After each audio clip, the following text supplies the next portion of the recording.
¿Escucharon hablar alguna vez del origen de los nombres de las facturas? Bueno, todo el mundo conoce lo que son los cañoncitos, las bolas de fraile, las cremonas y demás. Pero ¿se preguntaron alguna vez de dónde vienen estos nombres tan particulares? Todos estos nombres que usamos con tanta naturalidad tienen su origen y su raíz en la lucha obrera. Y fueron instalados hace más de 100 años por los trabajadores del sindicato pastelero. O sea que estos nombres fueron impuestos por una causa. Y la pregunta es, ¿por quiénes y para qué? Pero bueno, para conocer mejor la historia del origen de estos nombres, quiénes fueron los que la impulsaron y para qué, tenemos que ir al inicio. Y sí, vamos y arrancamos.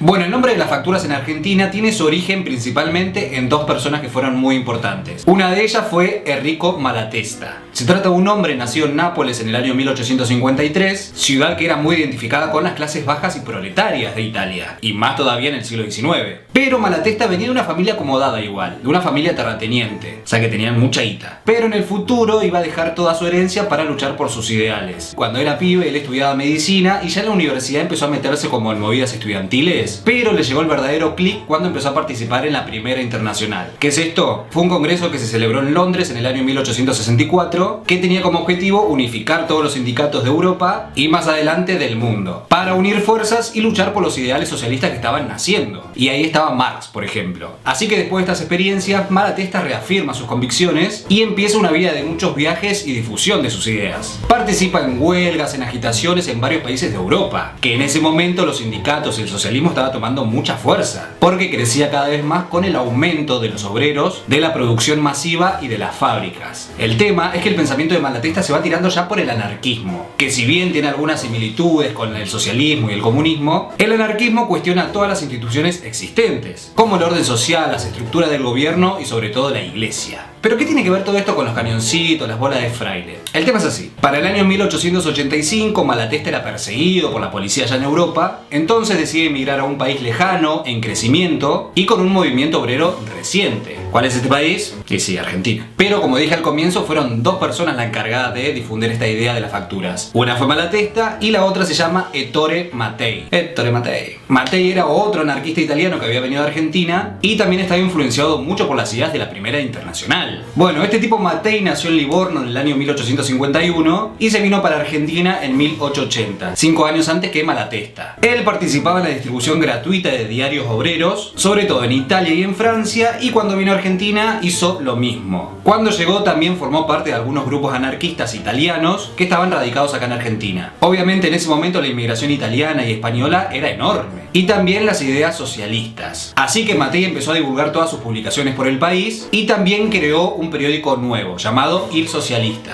Además fundó con otros obreros italianos el Círculo Comunista Anárquico en el año 1884. O sea que este chabón vino afiladísimo. Pero llega el año 1887 y estas dos personas se conocen. Fue en Buenos Aires y sus acciones en conjunto van a derivar en el nombre que van a tener las facturas hasta el día de hoy. ¿Pero por qué pasa esto? Bueno, la cosa es así. Después de varias aventuras y experiencias que tuvieron Malatesta y Mattei, van a llevar a cabo algo que va a quedar en la historia: la Sociedad Cosmopolita de Resistencia y Colocación de Obreros Panaderos. Más largo. En pocas palabras, es el primer sindicato de pasteleros y panaderos del país. Y también es uno de los primeros sindicatos en tener una línea ideológica anarquista. Mattei ya hace tiempo venía pensando en un gremio para los panaderos, porque su trabajo diario era muy importante. Imagínense que alimentaban a mucha gente durante el día. Y así como el resto también de los trabajadores, les convenía unir fuerzas como para mejorar las condiciones laborales. Y sí, lógico. Entonces, al conocer a Malatesta, encuentra la parte que le faltaba para formar un gremio fuerte. ¿Y cuál era? La parte teórica. Malatesta era, y así quedó la historia, un teórico del anarquismo. O sea, el tipo la tenía re clara. Así que ya para el 18 de julio de 1887 se pone como la fecha oficial de la fundación del Sindicato de Pasteleros de Argentina. Obviamente ahí estaba Malatesta como para redactar los estatutos, basado principalmente en los principios de acción directa y huelga revolucionaria. Venían a pisar re fuerte los panaderos. Y bueno, Mattei fue elegido como secretario gerente del gremio y el encargado del órgano de difusión. Justamente para la difusión crearon el diario El Obrero Panadero, que funcionó entre 1894 y 1900 1930. Una cosa a destacar es que la creación de este sindicato sirvió de inspiración para muchos trabajadores que poco tiempo después fundaron sus propios gremios, como por ejemplo los zapateros o los obreros mecánicos. Pero para ya ir más directo a lo que es las facturas, llega el año 1888 y el gremio decide tomar una de sus primeras acciones fuertes, sobre todo para mejorar sus condiciones de trabajo, y hacen una huelga que duró aproximadamente 15 días. Durante ese tiempo de huelga, los trabajadores deciden tomar una medida muy particular. Buscaban algo que sea efectivo para la memoria y la divulgación de sus ideas, algo que visibilice los reclamos y los deje bien claro al resto de la población. Y para lograr eso, qué mejor que meterse con la comida que servían a miles de personas. Así que deciden renombrar las facturas más vendidas y conocidas en ese momento. De esa manera, los nombres que les pusieran iban a estar en boca de toda la población. Y cada mañana, cuando la gente iba a comprar sus pasteles para el desayuno, se encontraría con términos de tendencia anarquista.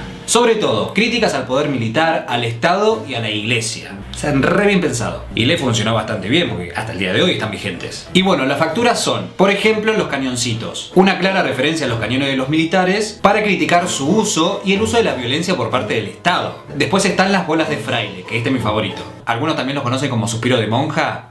¿Cómo lo conocen ustedes? Bueno, esto hace referencia a una burla, a una ironía a la iglesia. Porque fraile es una forma de llamar a un grupo de sacerdotes o monjes viajeros. Por eso, bolas de fraile. Otra referencia a la iglesia son los sacramentos. Parece inofensivo, pero todos sabemos que los sacramentos son actos sagrados. Y usar la misma palabra para nombrar un pastel es algo bizarro y muy irónico. Sería como una falta de respeto. Sobre todo porque en ese momento la iglesia tenía mucho poder. Y cualquier cosa era como una ofensa. Después están los vigilantes. Esta es clarísima. Es una burla a la parte los perros y motos.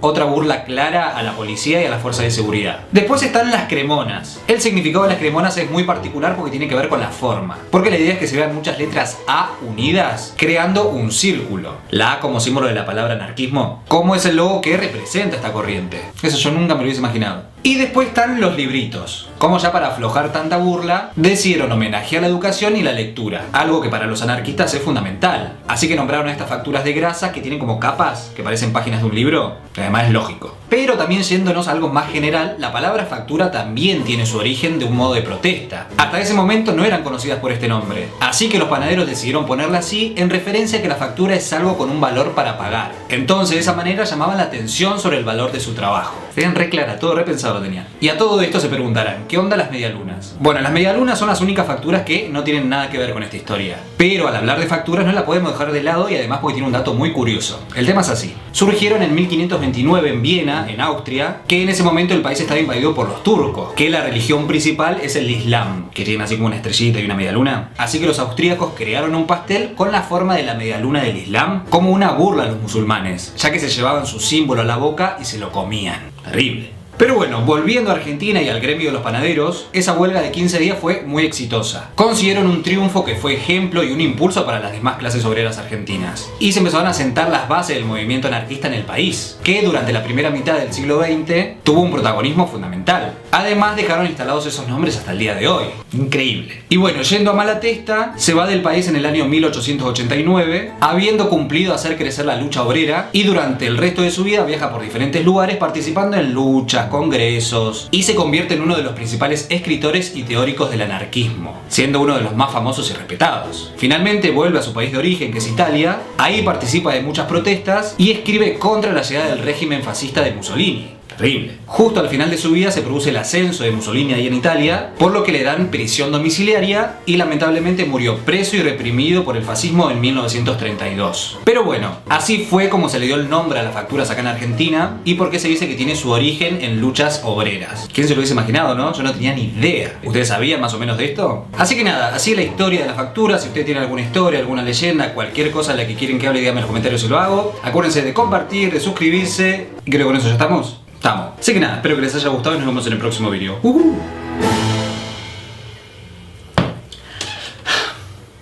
Quedaron una revista, ¿no?